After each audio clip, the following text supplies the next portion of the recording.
Et même si on ne voit rien aujourd'hui, lundi, on se demande si à mesure qu'on va se rapprocher du second tour de l'élection présidentielle du 24 avril, si les marchés vont devenir de plus en plus fébriles à mesure que les scores sont quand même relativement serrés, parfois même dans la marge d'erreur. Bonjour Véronique. Bonjour David. Véronique Riche-Flores, économiste, présidente du cabinet RF Research. Bon, pour l'instant, il ne se passe rien sur le CAC 40, plus 0,5% en dessous des 6600 points. J'ai regardé les taux souverains, les taux sur la dette française, taux d'intérêt, on est à 1,2%, 1,20 sur le 10 ans. Pour l'instant, ça n'a pas d'effet, il faut le dire. Non, ça n'a pas d'effet. On pourrait même, comment même dire qu'il y a un peu moins de nervosité.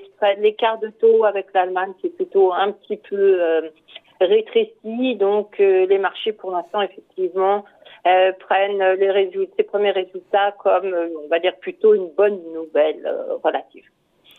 Ouais, en fait, quelque part, le premier tour était, on dit souvent, enfin c'est ce qu'on a vu, un non-événement pour les investisseurs. Autant on se dit que potentiellement, quand on voit les sondages, en moyenne 53-47, quand on fait une moyenne sur 5 sondages, 53% en faveur du président sortant, avec une margeur de 3 points, potentiellement, il peut y avoir quelques sueurs froides à mesure qu'on va se rapprocher du second tour. Oui, tout à fait. En cas de resserrement, encore une fois, des intentions de vote. Voilà, tout à fait. On sait très bien, à 53, c'est quand même pas un niveau très élevé, donc les risques d'évolution. On va voir comment évoluent les sondages et le report, qu'on peut escompter les reports de voix effectivement, qui pourraient très bien entretenir un degré d'incertitude assez important, notamment si ces sondages vont pas dans le bon sens. Donc pour l'instant, on sait pas trop. C'est vrai que les marchés ont par ailleurs beaucoup d'autres sujets d'instabilité ou motifs d'instabilité. Donc, mais effectivement, on se pose la question. Alors pourquoi? Forcément, envisager une victoire de Madame Le Pen serait probablement extrêmement préoccupant pour la France et pour l'Europe. Donc des sujets, effectivement, vous avez une candidate qui est à peu près anti-tout, anti-Europe tout particulièrement, mais pas seulement. Et donc ça dénote effectivement un risque existant, voilà, qui peut évoluer dans les 2 prochaines semaines. On n'est que lundi, mais si pour l'instant les marchés ne réagissent pas trop, c'est parce qu'ils sont moins effrayés par Marine Le Pen, qui ne veut plus sortir de l'euro, qui veut que la France honore sa dette. Est-ce qu'elle fait moins peur au marché qu'il y a 5 ans, ou est-ce que le pari des marchés, c'est qu'Emmanuel Macron sera réélu, même si pour l'instant tout c'est très serré? Il y a peut-être bien un petit peu des deux. J'ai l'impression que le pari des marchés, c'est quand même qu'Emmanuel Macron sera réélu. Mais il est vrai que Madame Le Pen inquiète moins. Elle a, bien évidemment, assoupli son discours, en particulier ses positions à l'égard de l'euro. Et maintenant, le vrai test, au-delà de l'élection, même dans le cadre donc d'une victoire d'Emmanuel Macron, ça risque d'être les législatives en France. En réalité, Pardon, ça risque d'être quoi? J'ai pas entendu. Pardon, les élections législatives. Oui. Si vous avez une répartition des votes à l'occasion des législatives qui ressemble à celle d'hier, effectivement, ça donne un ensemble probablement assez largement ingouvernable, et ce sera peut-être le vrai test en réalité pour les marchés et les perspectives de la politique française à l'égard de l'Europe, de la capacité de la France à avancer sur des sujets clés.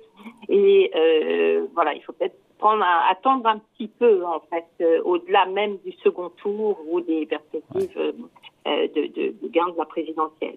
Ouais, l'indicateur clé pour ça, d'ici à 10 jours, d'ici à 2 semaines, pardon, plus précisément, à suivre pour mesurer cette incertitude, c'est le fameux spread, encore une fois, c'est les taux à 10 ans français, mais l'écart de taux d'intérêt aussi entre le 10 ans sur la dette française et le 10 ans sur la dette allemande. C'est ça, encore une fois, potentiellement, qui pourrait se tendre à mesure que, si jamais, encore une fois, les sondages devaient montrer une égalité, on devait tendre vers une égalité assez, un coude à coude important. Oui, ça reste certainement l'indicateur le plus pertinent. Et puis après, on peut bien évidemment affiner les lectures et puis regarder les spreads de 2 ans, etc. Bon. Mais on n'en est pas encore là. Et effectivement, c'est ce critère-là qui va être le plus suivi. Effectivement, sachant qu'on a eu un écartement du spread ces 2 dernières semaines, précisément à partir du moment où les sondages ont commencé à monter, une montée en puissance, notamment de Madame Le Pen. Donc oui, c'est le critère de marché qui va être suivi. Et d'autant que sur l'euro, sur l'euro, on ne voit pas grand-chose sur l'euro. Et en même temps, je pense que l'euro est plus sensible à ce qui se passe sur le front monétaire avec ce que fait la Fed, qui accélère, que les élections en France, non?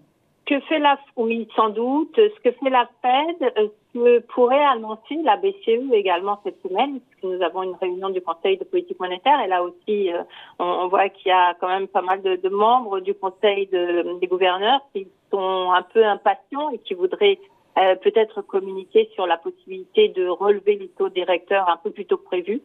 Donc, ce sont des éléments importants, bien évidemment, probablement plus importants que ce qui se passe sur le plan politique. Néanmoins, avec le resserrement du spread de ce matin, on peut voir que l'euro s'est réapprécié un petit peu. Donc, c'est toujours compliqué parce que si on se projette dans un avenir d'incertitude avec, par exemple, l'élection de Madame Le Pen à la tête du gouvernement, à la tête de la France, bien évidemment, on serait préoccupé sur les risques européens et probablement que l'euro en souffrirait. Donc, on ne peut pas complètement sortir cette problématique des perspectives du taux de change. Mais donc aujourd'hui, effectivement, compte tenu des attentes du second tour, c'est plutôt une problématique secondaire. Allez, merci beaucoup. Explication de décryptage signée Véronique Riche-Flores, économiste et présidente du cabinet RF Research. Merci Véronique. Merci David. Bye.